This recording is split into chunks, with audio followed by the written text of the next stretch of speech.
the Untitled Themed Entertainment Design Show with Andy Garfield,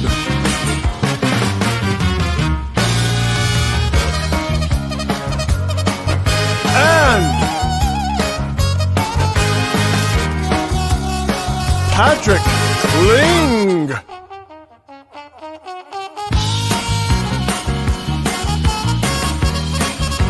Produced by CJ Gohl and MJ White-Quarles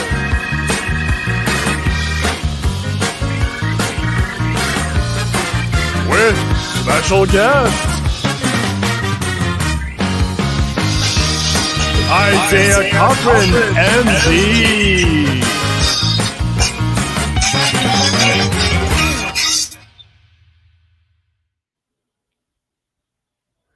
Wow. Andy, you have outdone yourself, my friend, with that opening. Wow. That was incredible. It was long. I'm lucky because we had time for the audience to build, so we got a lot of people watching. Hello, everybody. Welcome from across the world. Happy to be here. We have I am so excited about this show we have today. We have a real live doctor who is coming on to talk about COVID-19 and the theme parks. This is going to be a great show. But of course, we have a bunch of announcements, as we always do on this show. First off, it is Black History Month. Happy Black History Month, everybody. We are kicking it off. We had it last week. It was kicked off. Amazing show. CJ, can you put the link in the whatever to put that? We had three amazing women from the Field Museum. It was hosted by our own MJ White. Stupendous, incredible show of a TETV special. Check that out. So I want to be very clear.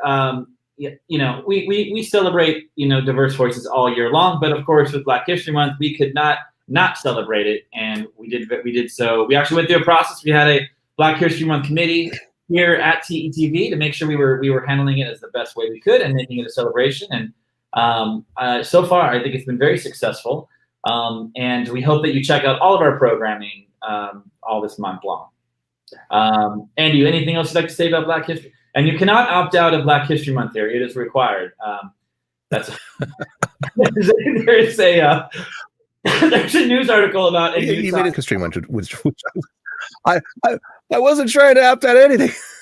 I know the article you're talking about, but I love the special. I think that's my favorite thing that we've done on the network since we started last year. It was great. It was informative. It was emotional. It was so great. I loved it.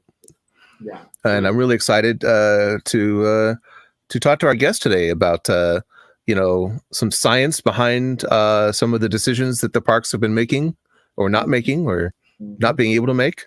But first the news. Yeah. I think we'll make it short because I really do want to get to our guest. But today is the 20th anniversary of Disney's California Adventure, opening in its original form, as sort of a kind of a mall with some rides. I will say, those that follow me on Twitter know that I was there. Do you remember your first experience going to California Adventure or DC? Oh yeah, I certainly do. I remember going to Disneyland and going up out of the platform to watch the construction. I was super into that because I'm a construction nerd. Oh, we'll switch sides. It was just so the logo was better. That's all. Oh, okay, that's good. But yeah, I remember watching the construction frequently. I was a frequent visitor, and then I do remember going to the park. I was living, and when it opened, I was living in Van Nuys, and I didn't go as often as I did then when I lived in Orange County. But I remember I waited several months because I read a lot about it, and I was just kind of down about it. Oh, and wow. then I went and it was just kind of all right. knowing, I worked at Imaginary just a few years before that, maybe 4 years before that. And so like, I knew what they were capable of. And also one thing that most people who went to California Adventure in 2001 didn't know about, because the internet wasn't what it is today. They didn't know that like, Tokyo, 8 months later, Tokyo Disney Sea opened. And that was, so far and beyond anything that has ever opened before or since, really. And so they got that, and then we got DCA, which was like the ultra budget theme park that they were trying to test out on us. Yeah, I will say my first experience with California Adventure. So I was would have been in like maybe, I think I was in 5th grade, and I wrote a letter to Disney asking about their new park, and they sent me a brochure about the park that had all this original old concept art, had the surfer and the Pixar pier. They were still kind of figuring it out. It was probably one of those pamphlets they give out at like City Hall when they go to a City Hall meeting or whatever. And it was absolutely, I was just obsessed with it. Like, it was so exciting to watch it get built. And I was an annual pass holder, back when you didn't have to get like a loan out to get one. And watching it getting it built over the platforms and all that kind of stuff. Just like you, the observation deck, saw it like build slowly build. And then I remember in January, I knew that their opening date was like in February 8th. And we had annual pass holder previews that I think we had one ticket, not one or whatever, we had tickets for in late January. My sister and I are just walking down the, Disney, downtown Disney, and I see that there are people going in and out of Disney's California Adventure, and I'm like, yeah, there it is. Did not look anything like that, but yes, that is California Adventure today. And a cast member came up to me and said, my sister, and like my sister was probably like maybe 16, 17. I was, 13, 14. It was 2001, carried the 3. I guess that would have been 16. So Ainsley was like 18. And the guy's like, hey, do you want to go to DC? Hey kid, you want to go to the theme park? Yeah, and I'm like, yeah, I would like to do that. Got a theme park right here. and he's like, yeah, just $20, and I'll let you guys go in right now. This was a cast member who had a comp ticket or whatever, like a thing. $20.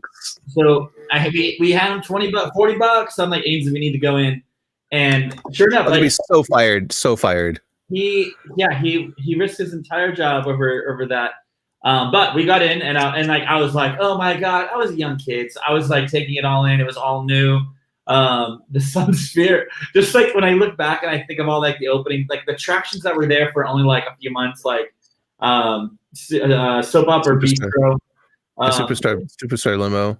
Yeah, I think that was like 8, 10, 9 months. Like all these experiences, and I loved it. It was just cool having all this cool stuff, like watching a park be built and watching it be great. And then since then, of course, we know they've invested, at least, $1.5 billion on upgrading the park, and it is what it is today. But my young mind thought it was the coolest thing since sliced bread. And then, I remember like the early days, like there was just nobody there. I mean, the early years, there was nobody there at all. And I mean, I want to be really clear. I think that right now it's a really fantastic full day park that I have to be honest, I probably go there and spend more time there when I go to the resort than Disneyland sometimes.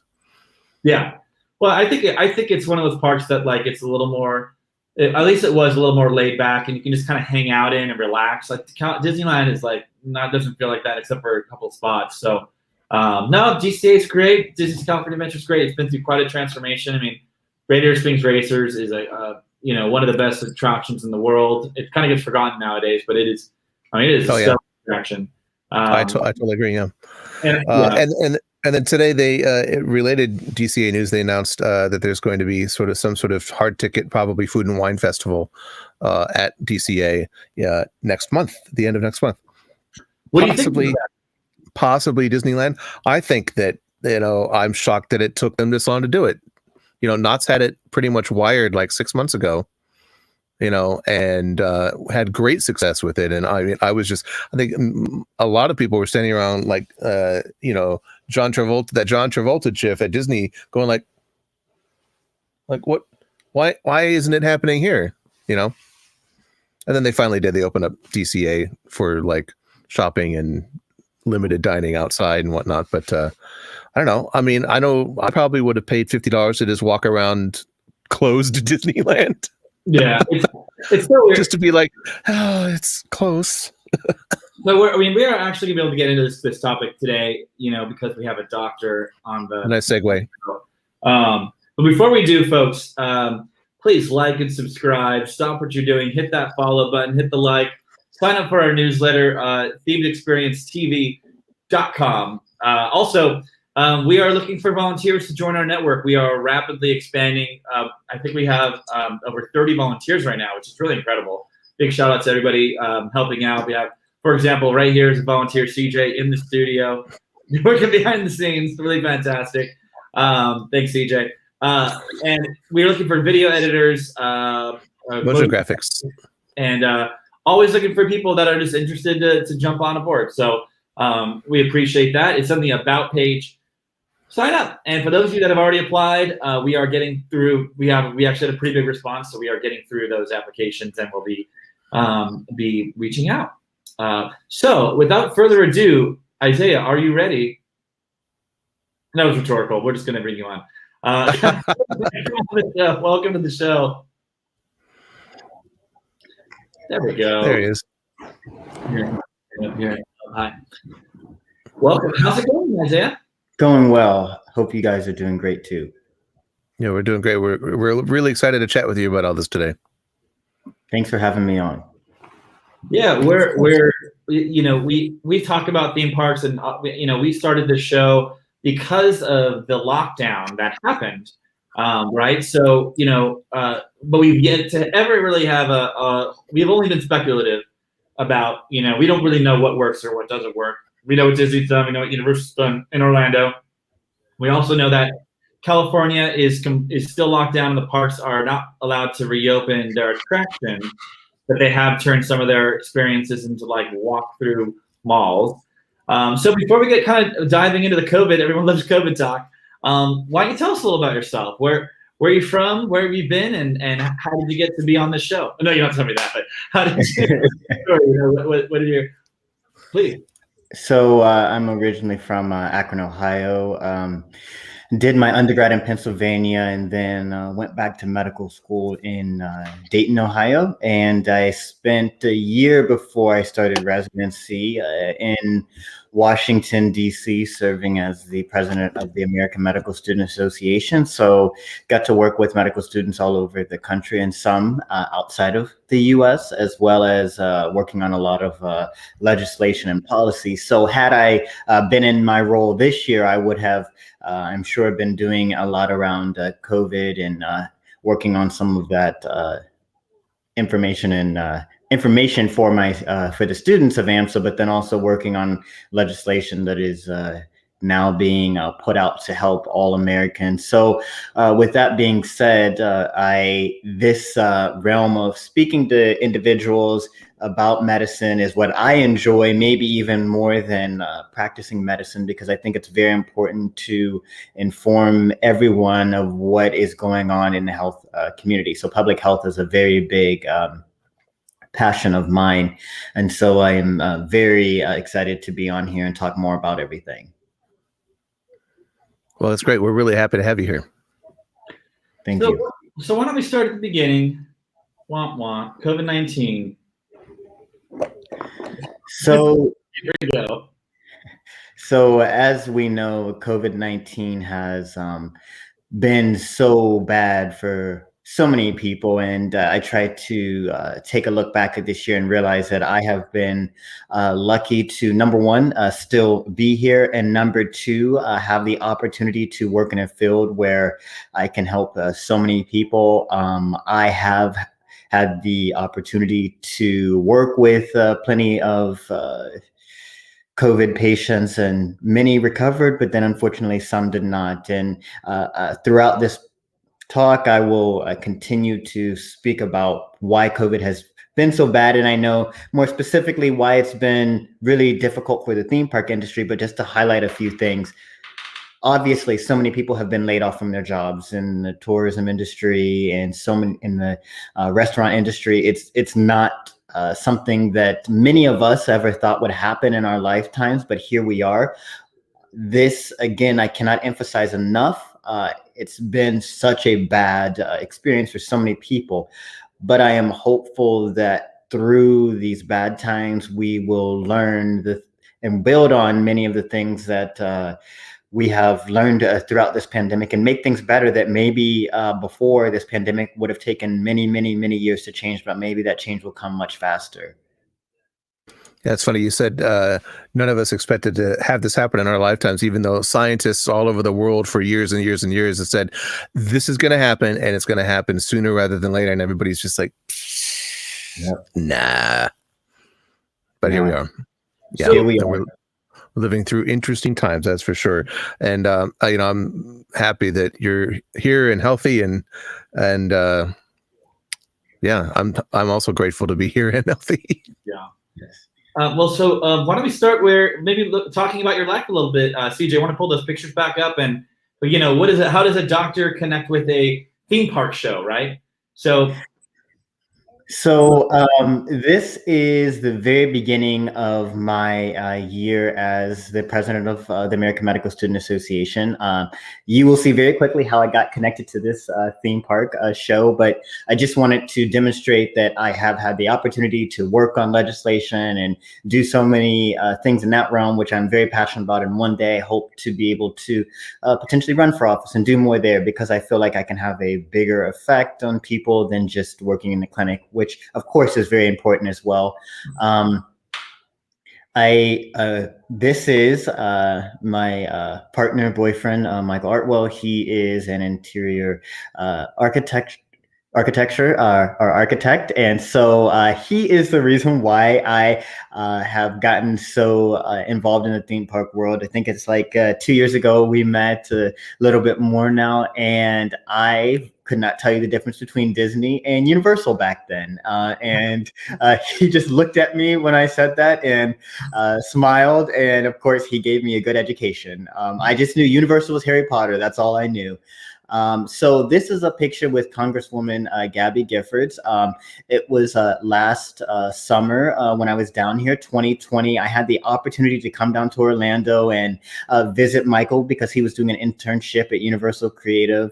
And I also was invited down by Giffords Courage. That is her nonprofit that works on gun violence research and making sure that we address that health pandemic and that public health pandemic. And I was very, very moved to be able to speak alongside her, in front of her, on the topic of gun violence.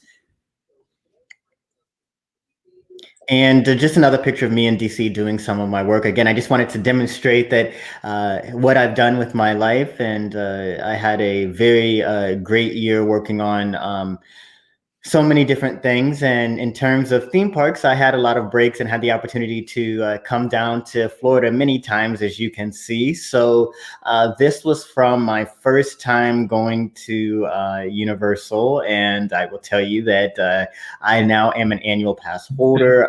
We, of course, live down in Florida. I'm a resident physician here.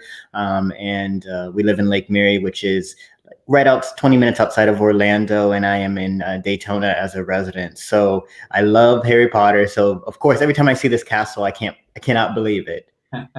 Did you in your first times in the parks, did you do the forced march where it's like you had to do every attraction in one day? And so I think Michael was more the one trying to get me to go on everyone because he wanted to make sure I could see them. I was quite all right going to Harry Potter, the Harry Potter part of the park, and just staying in there for a long period of time, not necessarily even having to ride, just being so immersed and enjoying the ambiance, because it's somebody who read the books, grew up waiting in lines to get the books. I was one of those Harry Potter fans. Like for the 7th book, I believe I waited like 15 hours for it. With a friend of mine. I went to up in Ohio, Hudson, Ohio, which is right outside of of Cleveland, right side of Akron. I went to this big ceremony or big gathering they had for the Order of the Phoenix. So it was a good time. So I'm a huge Harry Potter fan. So That's awesome. We only ask the hard-hitting questions here. What do you think is your favorite between Diagon Alley and Hogsmeade? So I love. This is not directly answering your questions, but your question. But the Hagrid's ride is amazing. I have now been on so many times. Michael works on the ride, so I've had the opportunity to ride a fair number of times, and I love it. I can never get tired of the ride. But in terms of, I think Diagon Alley, in terms of the feel, Hogsmeade is good. I like it a lot, but Diagon Alley, it just takes you right to the books when you're in there. Yeah, I totally agree. Diagon Alley is one of my favorite themed spaces in the entire world. Like whenever I go to Florida, that's like one of the first stops. Yep. I walk right past Men in Black straight to Diagon Alley. So next, go ahead, CJ, put that back up. What do we have here? This is Votar.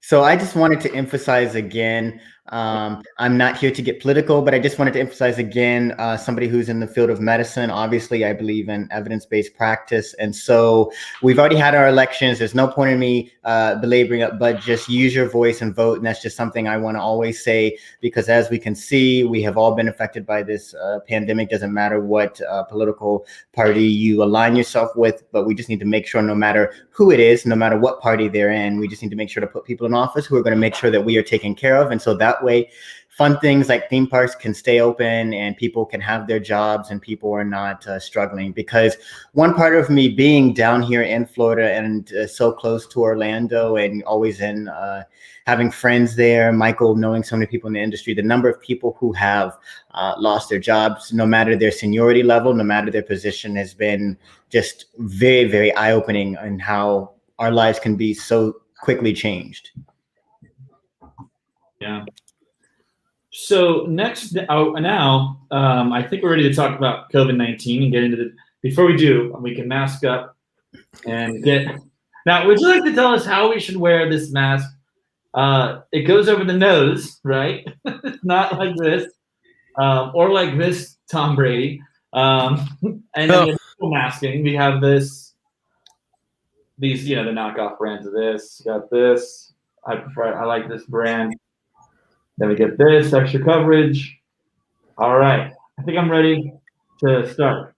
So you all know, and I'm sure you all have heard, that wearing a mask is paramount even as the vaccine rolls out and is rolling out. And we will talk more about that as we go on. But it's so important to put it over your mouth and nose.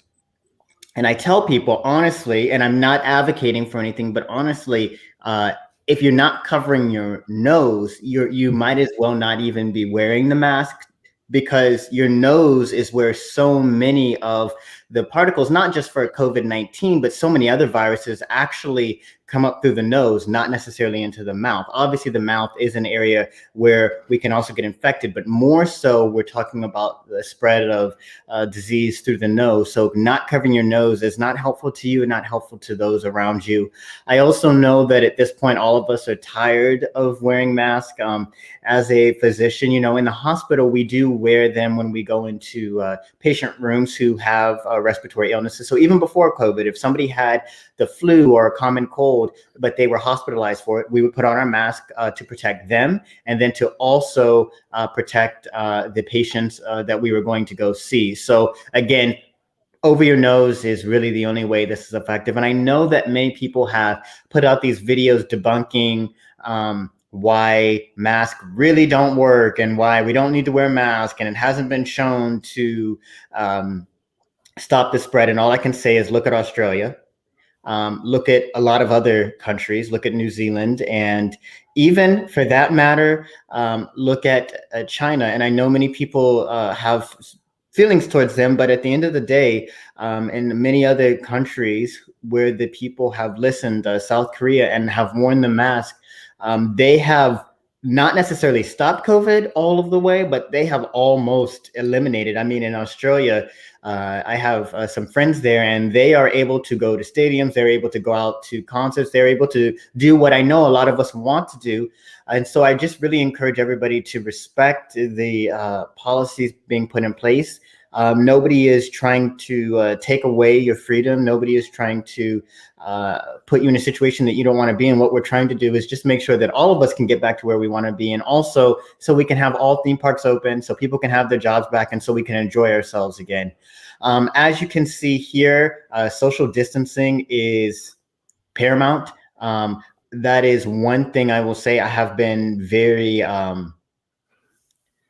I've been very impressed with how Universal and Disney here in Florida have done the very best that they can to make sure, number one, people are wearing their mask, but then two, to make sure people are staying with their party. Of course, on the ground at Universal. I have not been into Disney World since COVID started. I've been to Disney Springs a couple of times, but haven't been into Disney World yet. But I've been to Universal probably like 25, 30 times. I go a lot. So since the pandemic started, and it is very, very comforting to me. When I first went there on, I think June 5th was the first day that team members were allowed to bring a guest, and they had down social distancing markers. So you knew, like, this is where I need to stand. You don't really have to think about it. You just follow those markers.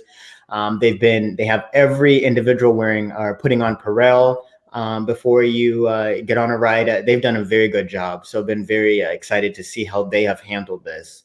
And again, this is just CDC talking about the importance of social distancing and the importance of wearing a mask. I know that it's very easy to say, man, I just want to breathe, let me pull it down. I suggest to you that when you're in a public place, you really keep that mask on. Do not take it off. When you get home, you can take it off.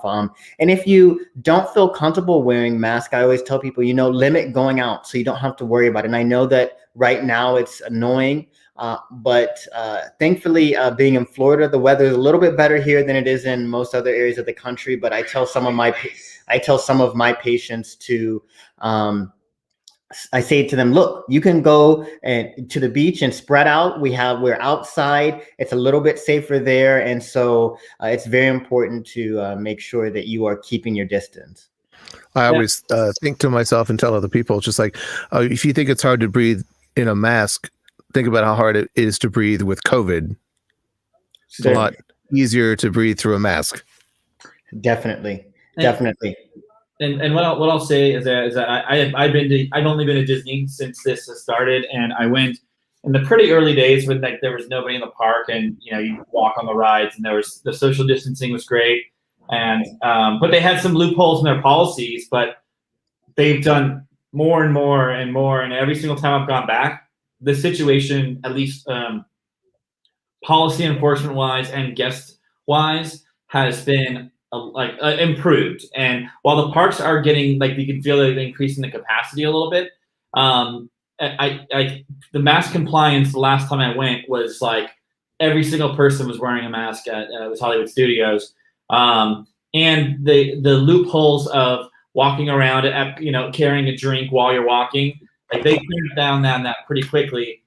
At least midsummer, I complained because I was like, why are they letting people walk into the queues with food in their hands? Because then they have to not be on a mask. And since I registered a complaint, they stopped doing that. So there's correlation there. I'm just saying, there are at least the last time I went, they were like, you're not able to enter this queue with that drink in my hand. And me, I have a mask on, and then I kind of go and I do that. And so they cracked down on that. So I would say that it definitely seems like something that they have adapted to.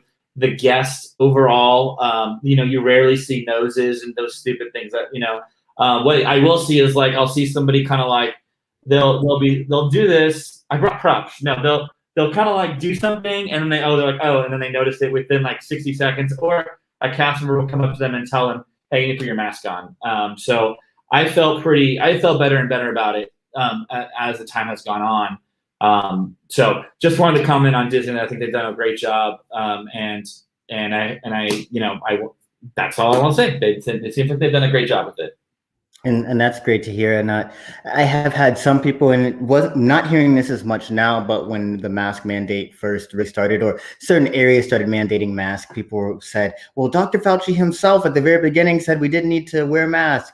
Well, part of being a scientist and physician is, you look at the data and then you change and you pivot as need be. And that's what he did. And it's obviously shown, and he didn't even, I think, explicitly say it. I think he said, right now, we don't have data that necessarily supports that mask will help with transmission. But that changed very quickly because they were studying more. When COVID first hit, one thing I told one of my friends is you have to understand, it's like us starting off at zero. Obviously, we know how other respiratory diseases work, but we were starting off with no information. Part of it due to the fact that we couldn't get everything out of China that we wanted to and learn more about it. But we have continued to learn. And so overall, and I'll get more to this at the end, but I just want to say overall, do I think that COVID-19 or COVID, I'll call it COVID because when we're talking about 19 versus what other strains we have now, do I think it's just going to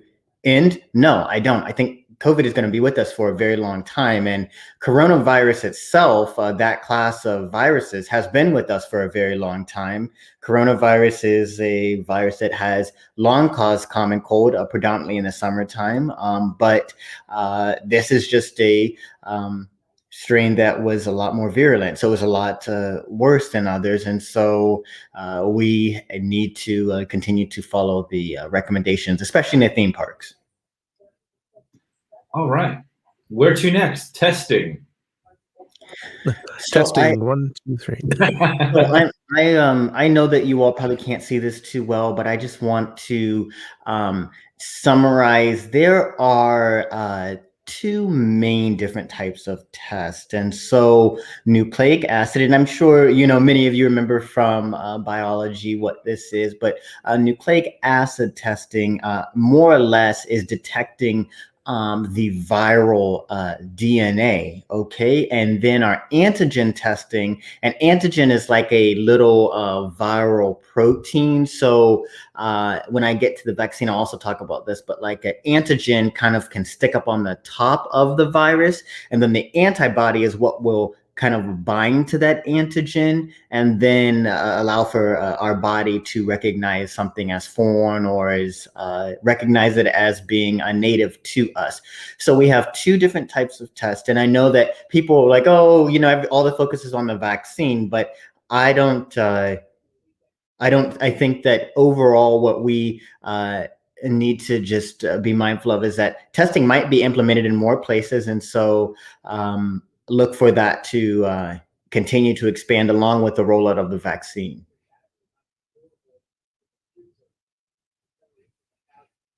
And there's another type of test, the antibody test, I believe. Yes. So antibody test, the last part of this is antibodies are simply, so let's say that somebody has been infected. We will develop, our immune response will develop something called an antibody. And then by this, like we do for many other diseases, we can identify if somebody has been infected and or vaccinated. Gotcha. Great. So, I know this is a bit specific stuff. We do have a request to release this in these pages, so we'll put those links in. Monet, I know Monet, so I'll send it to you, Monet. We'll make that public so people can see what these resources are. So we have the testing, and do you have any do you have any thoughts or about how important it is if you believe you have symptoms to get tested and to isolate? Do you have any guidance on that? I mean, that's something pretty important.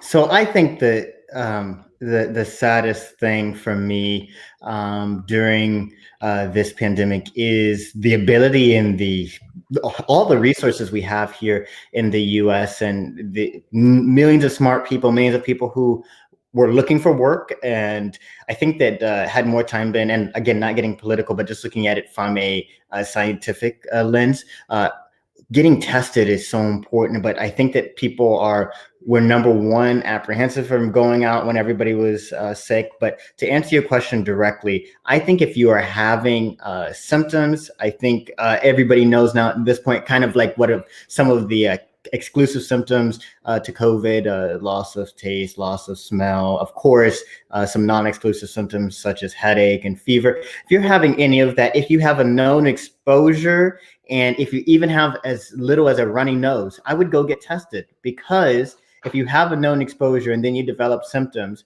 your likelihood of having it is much higher than if you hadn't come into in contact with anybody. So if you are able to get tested, please do so, because it's good for yourself and it's also good for others. Don't potentially be sick and go see friends and go do this and go do that, because I know that all of us are trying to honor social distancing as much as we can and stay in our bubble. But I also know that people are going with their friends and doing things. So I just ask that if you're doing that, you do it safely. Mm-hmm. So now we get to, the numbers and where we're at today.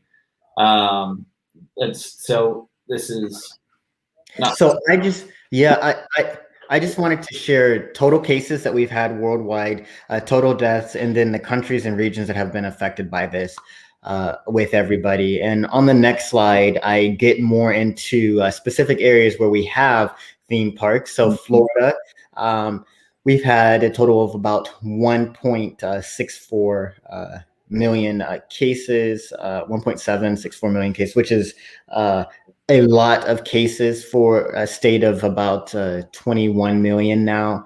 We've had almost, 11,500 deaths. And then as you can see here, the daily death toll is continuing to increase. And so what I can say is that it is sad, but Florida is a state that a lot of people come to, and there were some times where people were saying, oh, people in Florida are not wearing the mask, are not doing anything. But as somebody who lives here, I can share with you that working in Daytona and now living in Lake Mary, I was living in Daytona for a good part of the pandemic, and so many people with out-of-state plates coming down to visit, not wearing their mask, and I'm like, they're painting Florida as not doing what they need. Floridians is not doing what they need to do. But I almost felt like people were coming down here to kind of get away from mandates.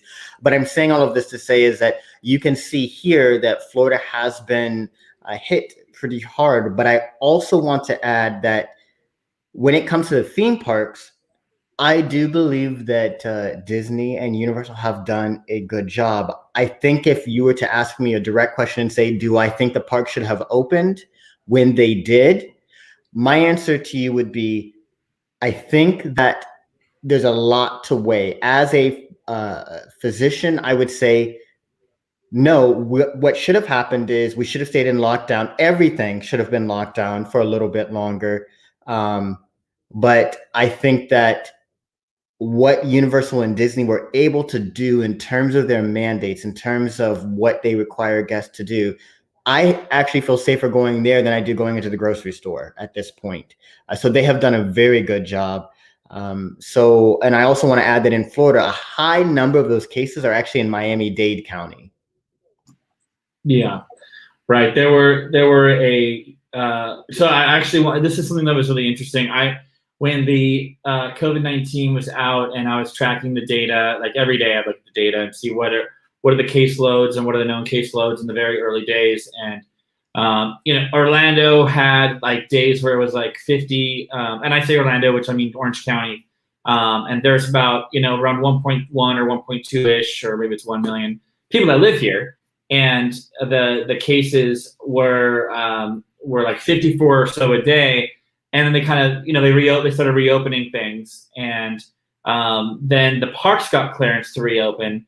And right after they reopened, there was the summer spike that went up. I'm kind of doing hand spike that went up, and it peaked right as Walt Disney World opened. Like if you look at the day Walt Disney World reopened in like early August. Thanks. Do you have not total cases? Do you have like daily cases? Yeah. Okay. There we go. Thanks, CJ. If you can zoom in just a little bit, if possible, because it's hard to see on the screen. We're doing it live, folks. All right, here, I'll go full screen. There we go. Right there. Just you got to accept those cookies. This peak was like right when Disney World was reopening. They reopened the park like Universal opened really quickly, in like June 8th, right then. So everything was looking good. And then me and Eddie were talking about it, like, is Disney World going to open as the cases are kind of skyrocketing here? And then they went down, and like right after they went down. And of course, like, not saying there's any correlation to anything, but what was going on in the summer, and then what do you think caused them to go down and then back up again? Based on your professional opinion. So I think that I wish I had included, I'm glad that you have this graph. I wish I had included travel data, but I know that when it comes to Florida, the influx of people into the state in the summertime went up, because this is right when we had some lockdowns being lifted for the first time. So our lockdown, depending on where you're at, was late March into end of May-ish, depending on where you're at. And again, I'm saying that as Florida opened their gyms May 26th, Michael and I moved down here May 24th. So we came from Ohio, and then all of a sudden, oh, gyms are open. Where in Ohio, the gyms hadn't opened yet. So we saw here and then nationally, like a change in regulation right around that June time.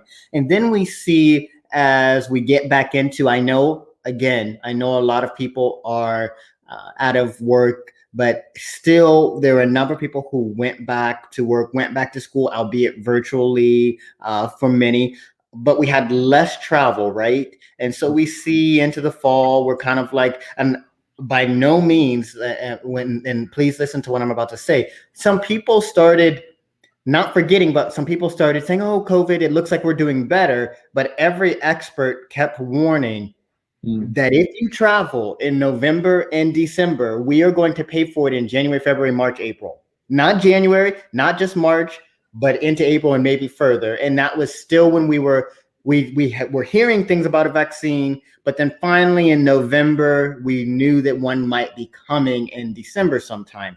So you see these spikes here, and these spikes are directly correlated to people's travel. So if you see April and May, and this is what I was saying earlier about the parks, I am very happy that they opened because people were able to go back to work. But I think, and not just the parks, other places and other things, I think that if we had stayed closed a little bit longer, we might have been in an Australia type situation right now. I know that people then want to say back when experts say, well, what about California? I will share with you that there are tons of people traveling there to California. Not even if you can't do as much as you could, people are still traveling there. People are still going to see family members. People are traveling places. And I'm not trying to say that people don't have the right to do what they want to do, because I do believe that you do have that right. But I will say that these numbers are kind of trending the way they are because of people interacting with people that they had not been in contact with during the first big lockdown that everybody references. Right. Well, and honestly, I felt like we were kind of told, all right, we're gonna go in lockdown for 2 weeks, and then everything will be okay. And then I guess it was just too late at that point, because it was just the virus had spread far more than we thought it was. Do you have any thoughts about that before we move to California? And overall, I think that you're asking about, will you think that we started the lockdown too late? Yeah. I think that, and again, I'm not on here to get political at all, but I think that what happened is most people, I was in Florida. I will actually give you my timeline of the virus. I was in California at the beginning of January last year with Michael doing residency interviews out there. And then I was back in DC for a little bit. And then I came down to Florida to Orlando for a conference in 2020 around February 27, 28. And that is right then. I would say a couple of days before I left DC, people started talking about COVID, and that's when we had the people on the boat and all of that. And at that time, of course, everyone was like, oh, they got sick, they'll be okay, they're going to quarantine, and then nothing's going to happen. By that point, we're seeing now, and we know now that like there are so many people that probably had it even into the maybe even into the fall. And there are some articles out about that. I need to do more reading exactly when we think it first got here, but I know that into the fall people are thinking. And now you have people saying things, patients and physicians saying things like, I had those symptoms, or doctors saying, I thought it was not the flu because it wasn't presenting like the flu, but we called it the flu because we didn't know what else it was. And obviously we had no testing for COVID then. So to your question, it would have been like if we had locked down or put in mandates in February, do I think we would be at where we're now? No, I think the year would have been totally different. But unfortunately, there was some mismanagement. And then we got into March and then we told people, hey, you can't go anywhere. And me too. Like I thought it was going to be okay, 2 weeks and, we'll figure this all out. But by that point, so many people had it. And we went into lockdown, as you all saw. And as you saw on the last slide about daily cases, it worked. Like I have people telling me like that lockdown didn't work. What was pointless? And I'm like, if we had not locked down, I cannot fathom where we would be if we had not locked down. That's all I'll say. Yeah, I mean, it looks like it was working to me. If you look at this this little scale here, how early do they say about how early do you think that they are saying Kate had it? Because I don't know when it was. Wuhan, China was when it was kind of detected in January. Was it January? But like I've heard it may even gone back to like October. Are you able to share articles with your audience afterwards? Because I can find an article and send it to you because I don't remember the exact one, but I was reading one a few months ago and it said that potentially people had come to the States as early as October, late September with coronavirus. And so it was already spreading, but of course, we did not really hear about it until the boat situation and then coming back to Washington State and then the nursing. And that's when everything started, the snowball started going down the hill. And that was not a good situation. Because by that point, essentially at that point, what we were doing was we were chasing a snowball going down a mountain and we couldn't catch it. Yeah, when I had some clients come back to my studio here in Burbank in January, like the second week of January, they came back from China. They basically came straight from China back to my studio, and they were coughing and stuff and not feeling great. And I'm like, okay, whatever, it's cold or whatever. And then like a week later, I was the sickest I'd ever been, and like I had a headache, I had chest pains. I should probably have gone to the hospital, but it's like soldiered through for like 3 days. I like could not get out of bed, and it was the worst. Yeah. And this is like the third week of January, and like months before there was testing or anything like that. Yep. Yeah. I mean, I don't remember losing my taste or smell, but even if I did, it didn't linger like for weeks or months like it did for a lot of people though. So yeah. Yeah, it was like late September and October, and like I don't know if the timeline maybe it's way too early, but I was in New Jersey for work, and I came off a plane, went to the hotel, and crashed and could not do anything. I went to like a little CVS and like got they thought it was strep throat. They gave me the testing for that, took the medicine, and then they were like, oh no, that was actually not strep throat, and I had no idea what it was. So it was only 4 days, but it was really bad. I'm not saying it was COVID-19, but like I heard those kind of stories out there, and it was way, I don't know. I'm not a conspiracy theorist, but it's a conspiracy, man. It was way here beforehand. But we know it hit pretty hard. Obviously places like New York and New Jersey and all that. So it's really, it's hard to say. So we know California, like. I've seen people like now it's like it's so weird because California now it feels like Californians are almost revolting because they've been in place for so long and the restrictions are really are pretty extreme compared to Orlando where I'm not saying business as usual, but I'm saying things have reopened and masks are being worn. I mean Isaiah, I would say that in Orlando when I go out, people are wearing masks. Like I feel pretty good about it. I'm not sure if you think in general mask compliance is pretty decent, but I hope that it's helped a little bit. So Next, what do we have? We have California. So I just had the slide here where I spoke or just had the numbers for California, because I just wanted to again emphasize Florida, California, because that is where we have. Now I know there are other theme parks in the U.S. I'm from Ohio, so Cedar Point, but where a lot of people from around the world, if they're here, they will go to Orlando, of course, and then Disneyland out in California and Universal Studios Hollywood out there.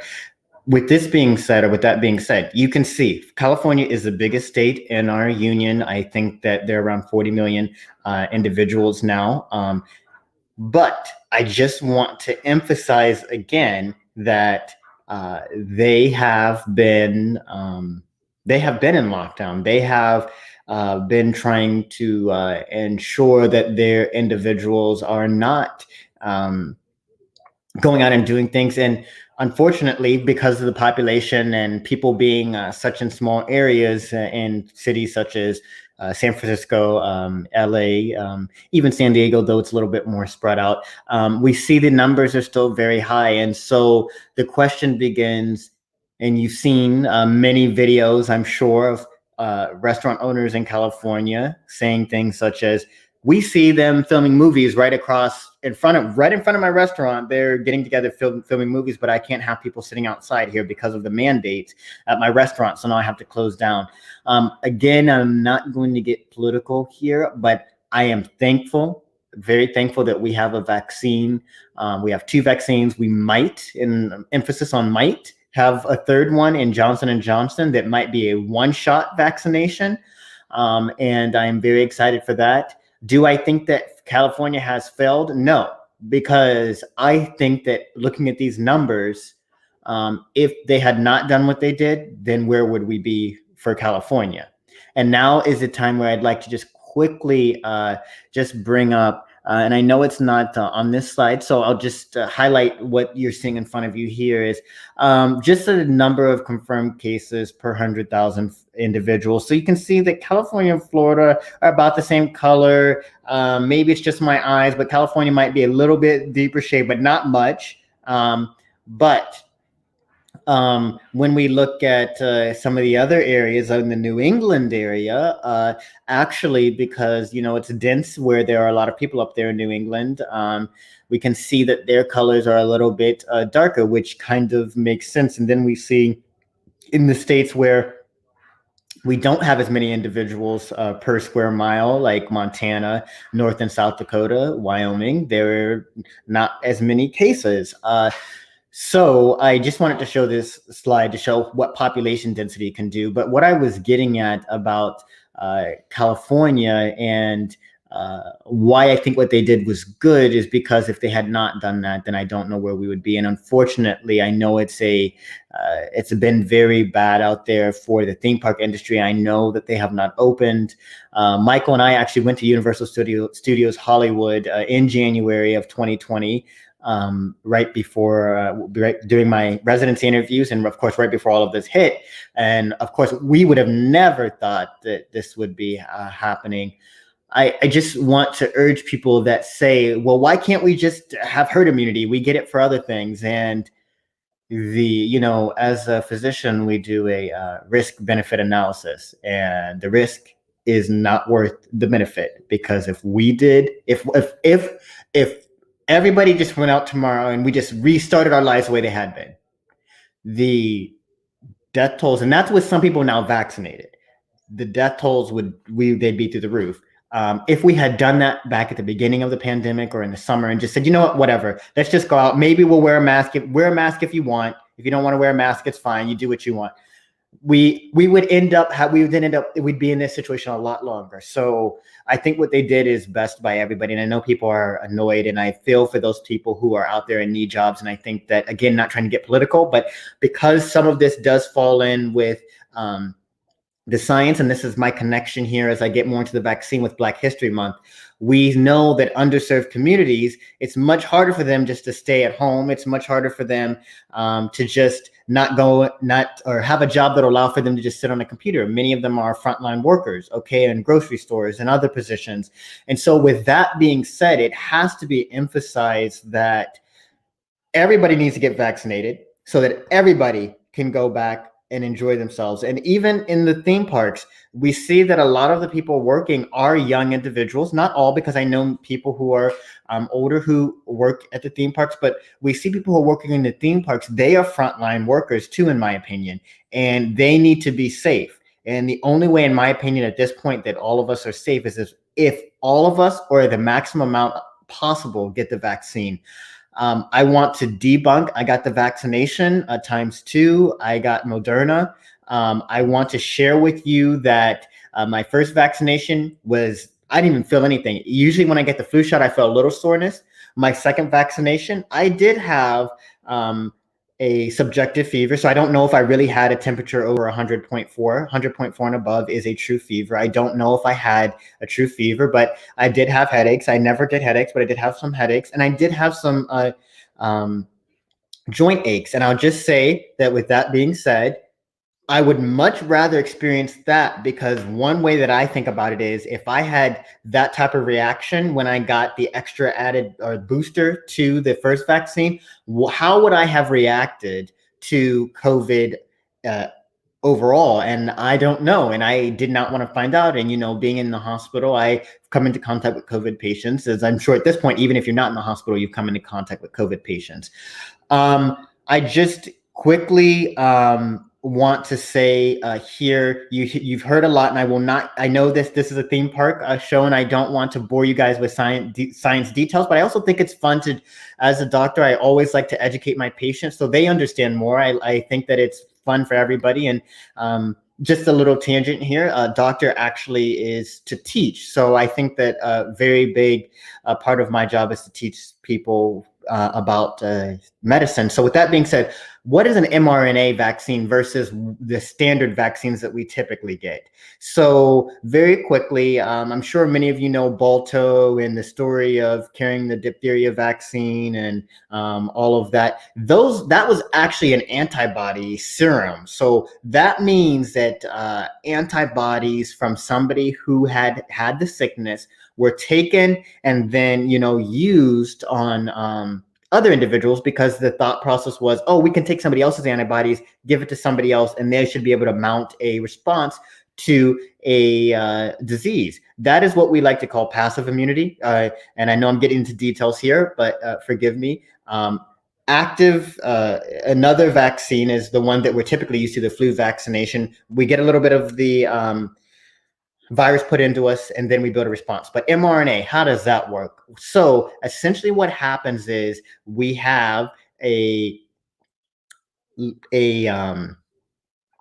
strand of RNA, which is a form of nucleic acid that is put into our bodies. And then what happens is we form a little antigen or protein to it, and then our body will form an antibody response. So it's still doing the same thing, but this is some new technology that they came up with, and it seems to they've been able to get it to work. And I just want to emphasize again how amazing the mRNA vaccine, the production of this has been, and how quickly it's come along. So Moderna, Pfizer, all of these, I'm really shocked at how fast they did this.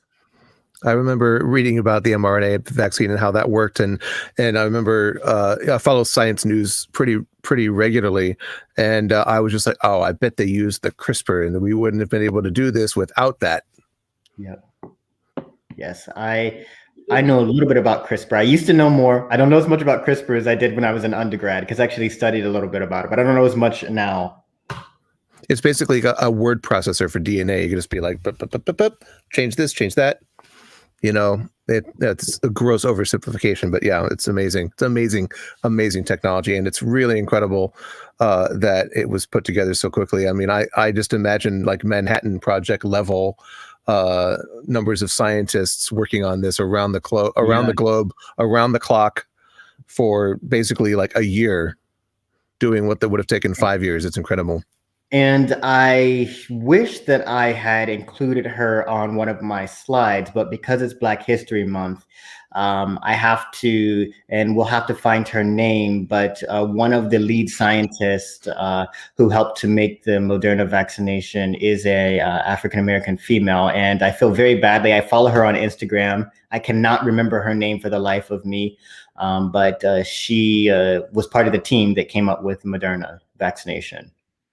So I'm going to channel somebody right now and say, all right, on both sides of the aisle, you have a vaccine that was rushed and approved by the Trump administration.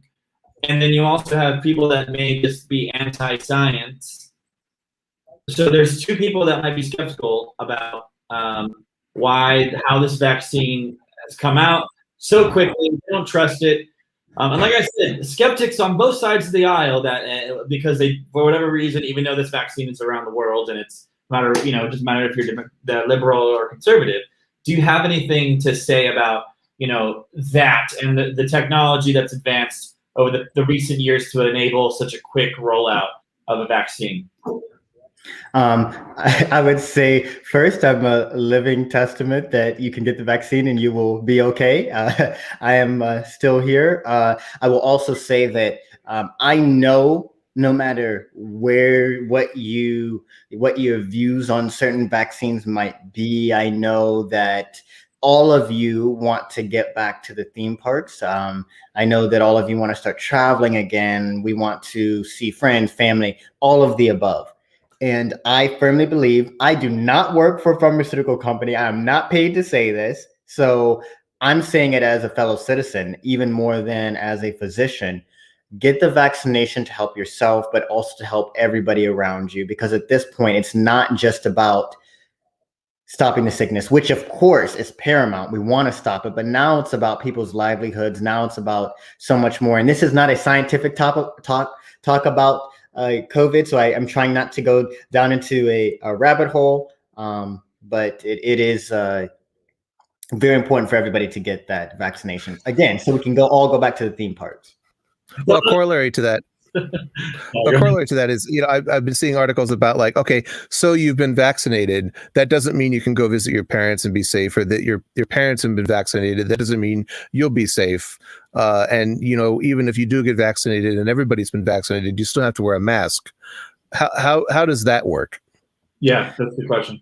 Yeah, that's a very good question. So number one, the reason that, so I'm going to kind of distill that question into right now, if you are somebody who has been vaccinated, number one, obviously it's best to and recommended to still wear your mask, because there is a chance that you still might be able to carry new infection and spread it. Even if you yourself doesn't get too infected, you could still be carrying some infection, because again, let's say that you have gotten some viron or viral particles into your nose, you're breathing it, but it's not affecting you. But then you go visit your parents, such as Andy said, they haven't gotten vaccinated, or maybe they have, but let's say that they haven't gotten vaccinated, and then you spread it to them, and then they could get sick. Now, do I think if everybody in a room has been vaccinated, I think that there is potential.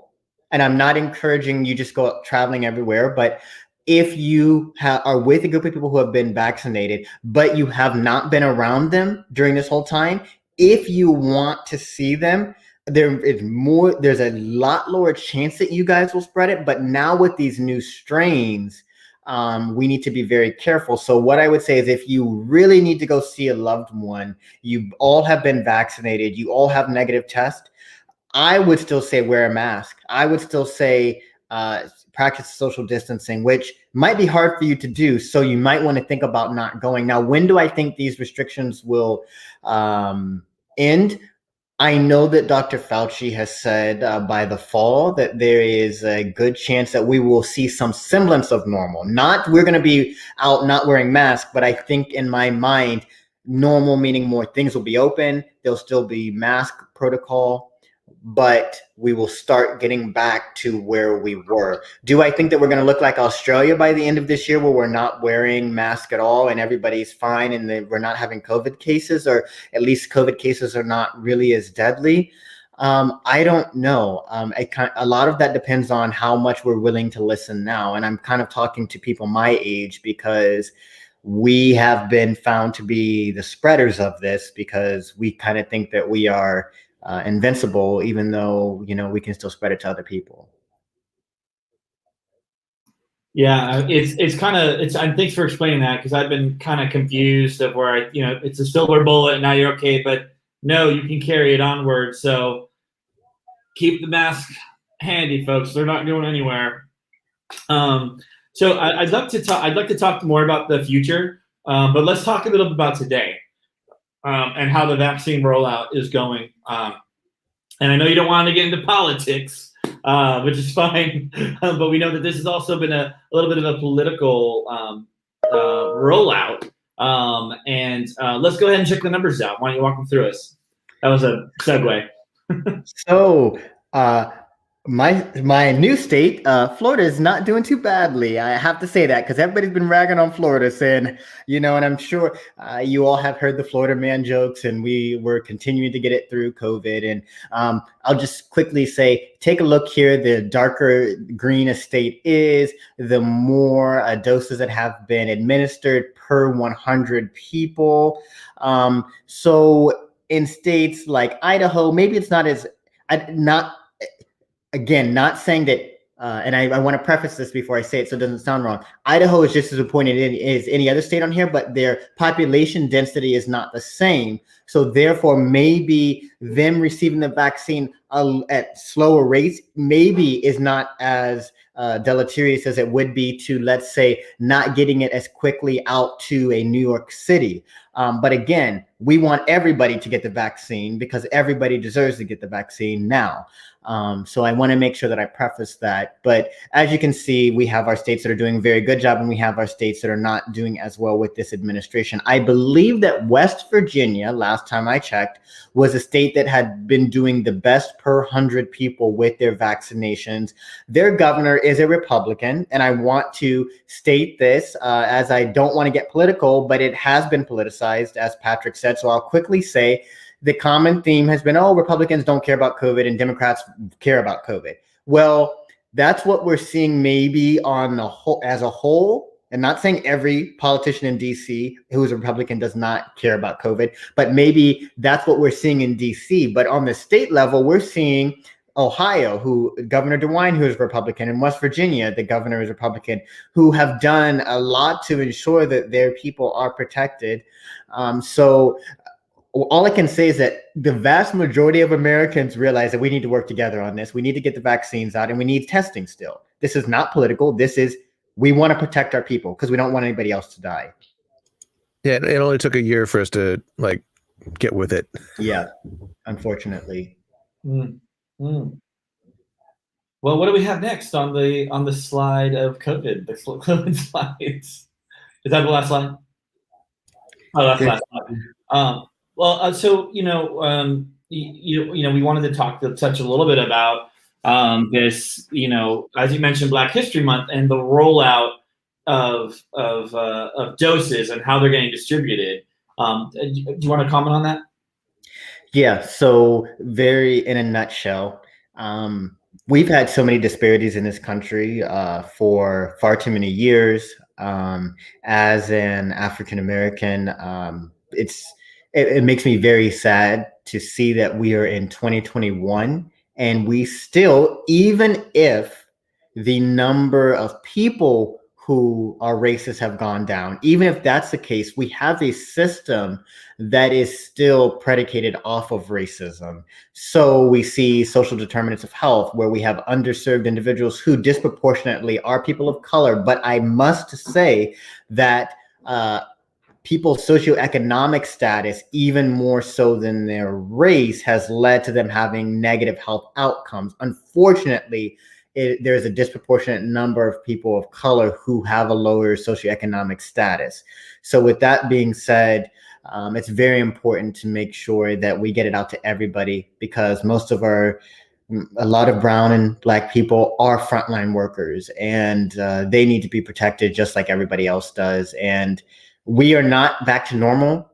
Let me actually say this while we're talking about Black History Month. I don't want to return to normal. I want to be better than we were before COVID-19 happened, because this has been a very horrible experience for all of us.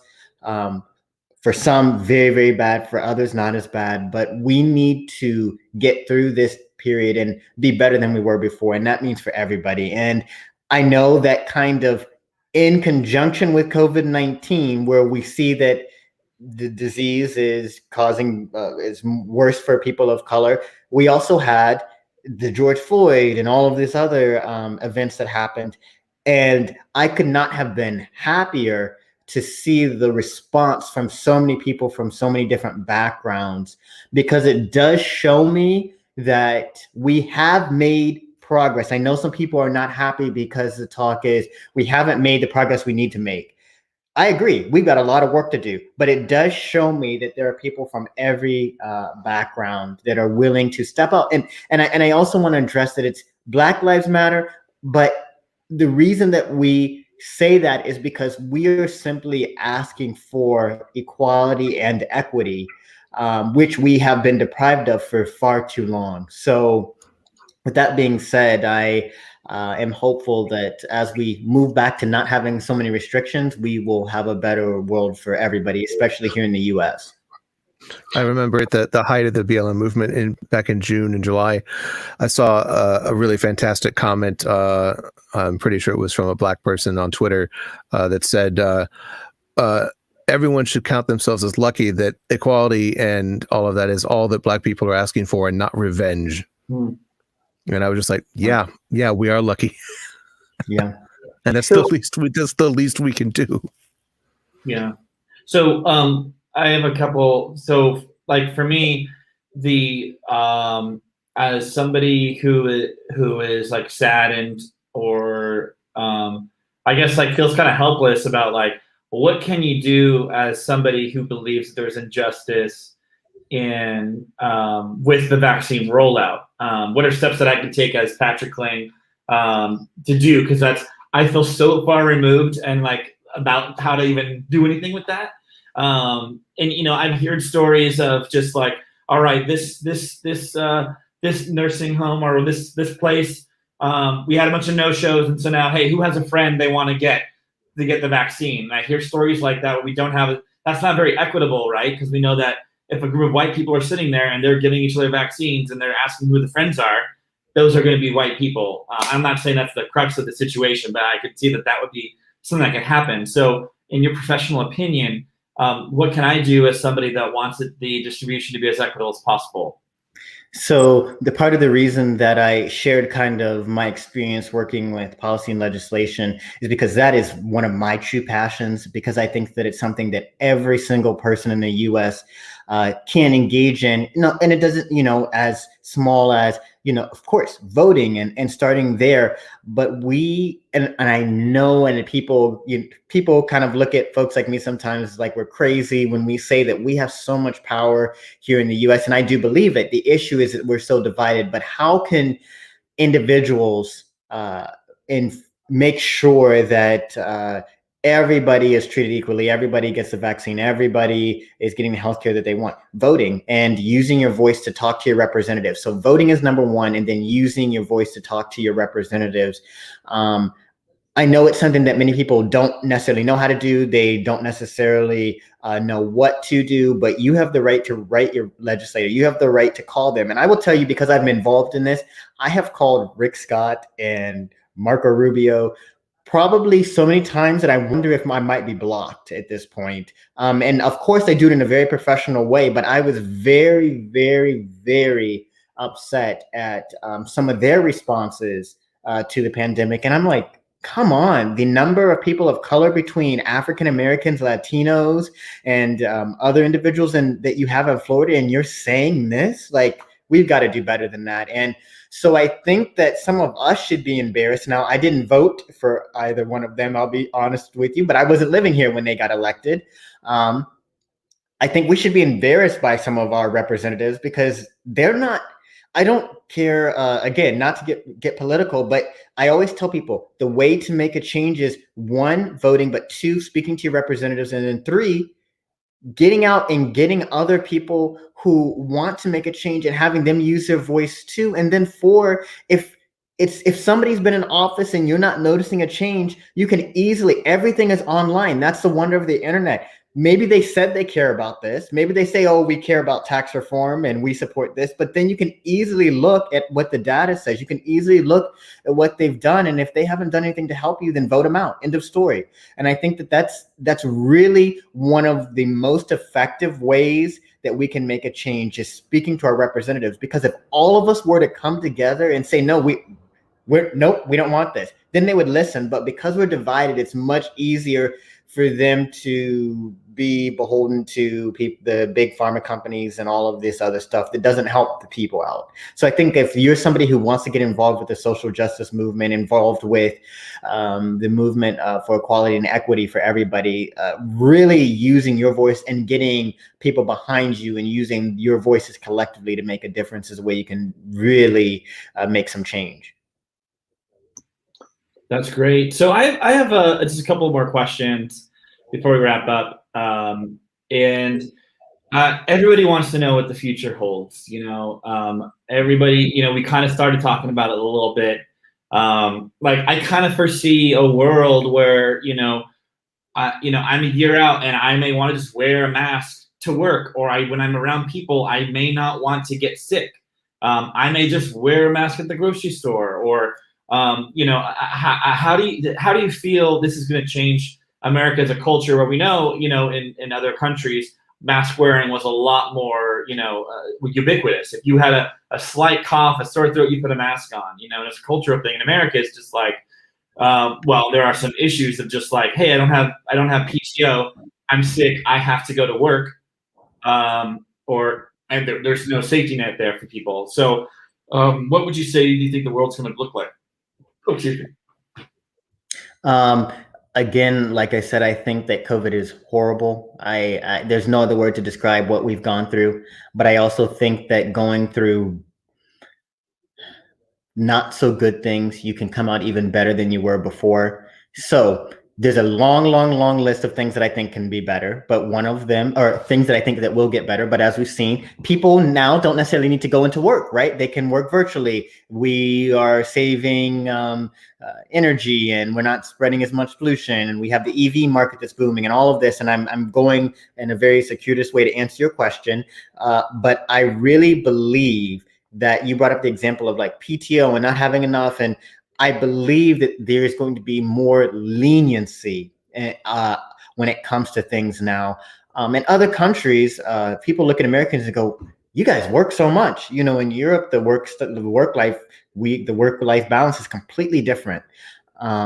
Here in the U.S., American physicians, the amount of hours that residents work, what we do is we don't have that work-life balance here in the U.S. And I think this was a pause that none of us, not the type of pause I would wish to have happened, but it was a pause and a chance for people to maybe kind of do some introspection and just for us as a country to do that as well, and as a nation. Where do I think overall, to concisely answer your question, we are going from here? I think if we want to, we have the opportunity to really build on a lot of good things and really see some positive change that I don't think people even really would have thought about. But I also think that, unfortunately, we have the ability to go back to what we were doing and just kind of keep chugging along. And I will tell you, if it's already been said, there could definitely be another pandemic, because we avoided pandemics when it came to SARS-CoV before the bird flu, Ebola. Like, we avoided some pandemics there in the US. So this is a learning experience in so many different spheres. Well, I will say we have yet to ask the audience, but to all of our audience members watching, if you have a question, go ahead and throw it up, send it in the comments. We'll get to it right now, actually. We had Monet. This is in response to the question we had about people who are a little nervous about the rollout and how quick it was. And she said, honestly, I knew I was a bit nervous getting the vaccine and appreciate Isaiah's explaining and coming on this evening. So Monet is sending her love heart sign to you for coming on and talking a little about it. Do you have, as we may potentially people to ask any more questions, do you have any guidance on, like, just there's some new things that have come up about like wearing 2 masks at once. Is that, people are saying, double up a mask, with this is a K95 mask and this is that. Do you have any information about that? Like, that's kind of new, but just double masking up. I will tell you that the typical surgical mask, excuse me, masks are not as effective as N95. N95s are about as effective as you can get, unless you're all suited up, of course, and all of that. When it comes to double masking, do I think that it will help?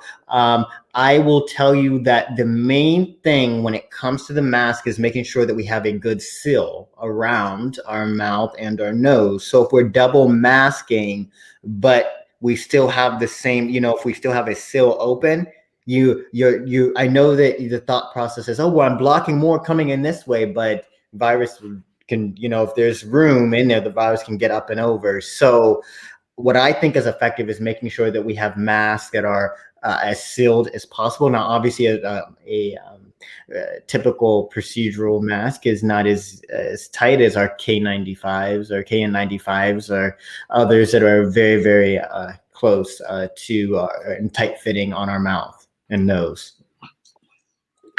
And Andy, I have some more questions that are kind of hot button questions. Do you have anything you want to ask before I do that?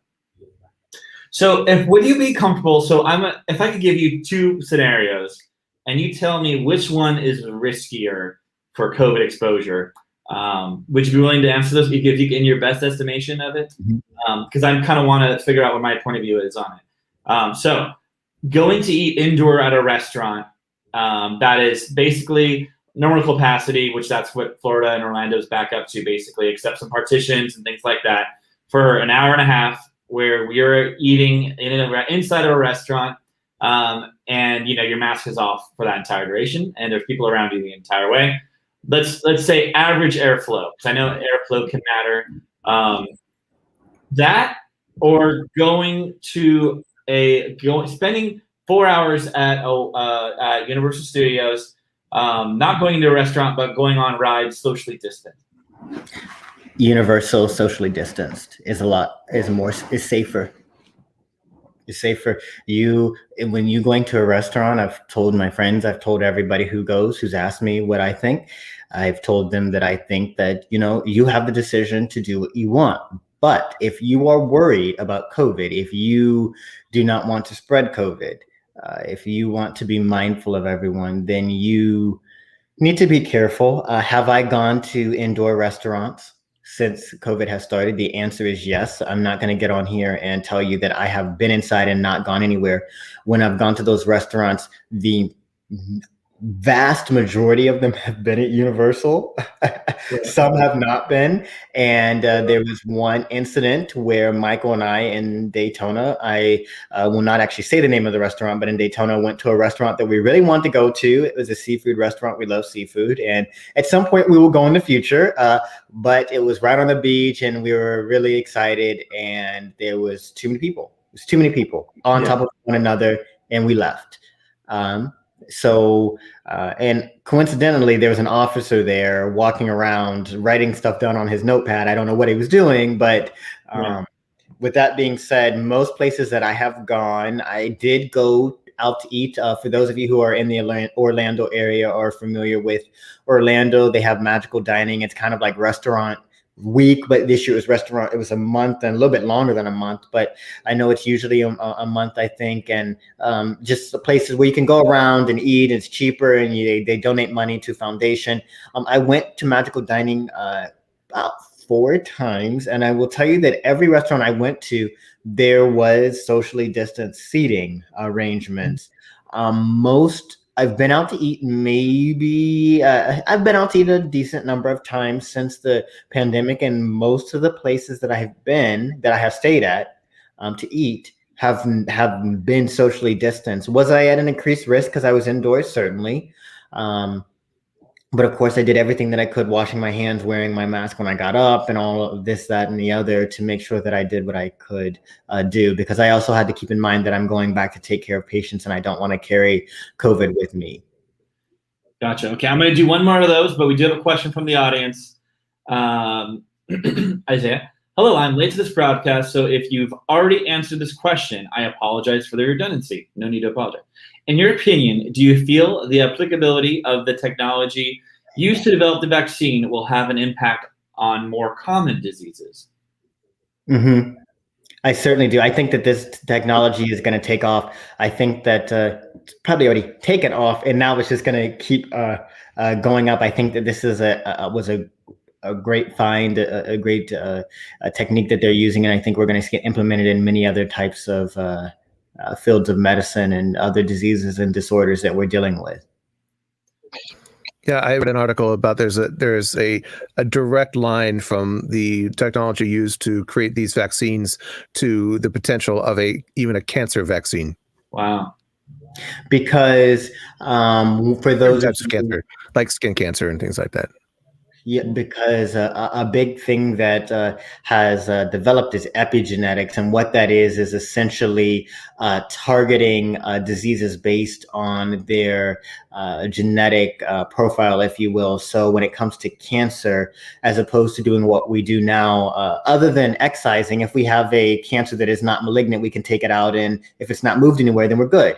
But if we have a cancer that has spread to other places, of course, we do our chemo, radiation, and take medicine and all that, and the other immunosuppressants. And that's not, they work, but, obviously there are other side effects to that. But the goal is to kind of use something along the lines of mRNA, but maybe a little step higher to just specifically target a specific tumor or whatever. And then on top of that, doing so based on, and this is when we really get into the epigenetics, doing so based on like people's specific genetic makeup. Now we're all 99% the same, but there are some differences in kind of giving each person a unique therapy to them. So I do believe that we're getting closer to some great things. And like I said, I think that COVID was horrible, but I truly believe that there are going to be a number of things that we take out of COVID and use for good. Yeah, I agree. Some days that's the only thing that keeps me going.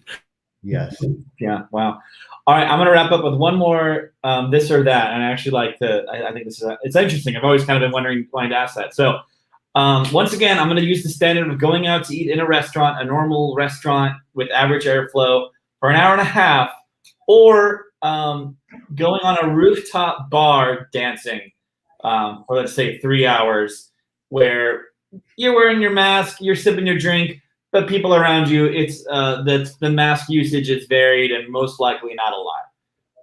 What would you say is more risky? As I'm sitting here ready to go drive to downtown Orlando. Now, what would you say to that? So being on a rooftop bar versus eating in a restaurant indoors, a rooftop bar, dance club situation with, not totally packed, just I'd say, maybe 75%, people you can still move around your rooftop outside versus inside at a restaurant.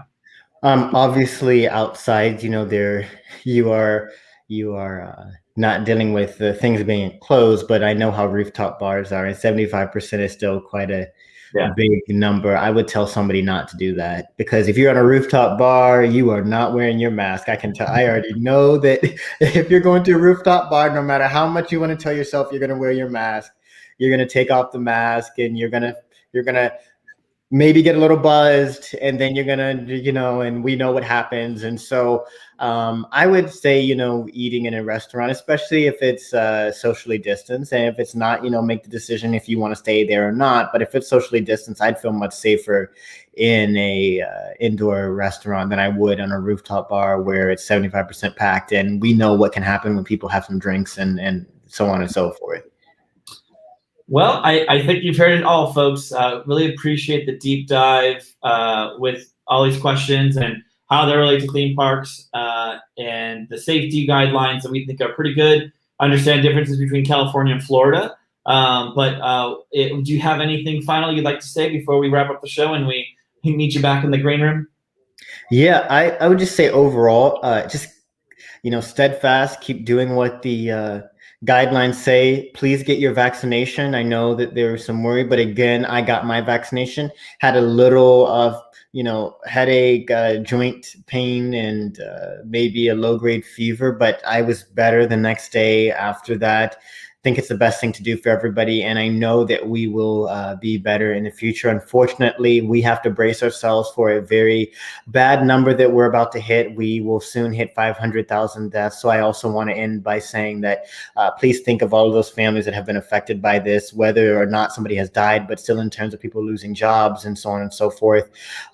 We have a lot of work to do. And I know this, people from all over can see this. So for all those who have died in the world, I know it's over 1.5 million or something like that, I believe. So please, please just keep that in mind, and we can move through this and be better. I don't want to go back to necessarily overlooking things the way we did before. Yeah, I mean, I think 100% we stand with that, and our love and support goes out to everyone who's been affected by this. I mean, this show started because of the lockdown and trying to be there for one another, and so we know that this has been a devastating. We're trying to get by with the trauma and laugh and have fun, but we know how serious this is, and all we can do is ask everybody to mask up, socially distance, follow the guidelines, get vaccinated. We really appreciate you coming on the show. Andy, anything else before we wrap up? No, this is great. I really appreciate all of your insight and knowledge and experience and all the detail you went into. I think that I certainly learned a lot, and I'm sure our audience did too. All right. Well, thanks for joining us, everybody, and we'll catch you next week. Thanks, Isaiah.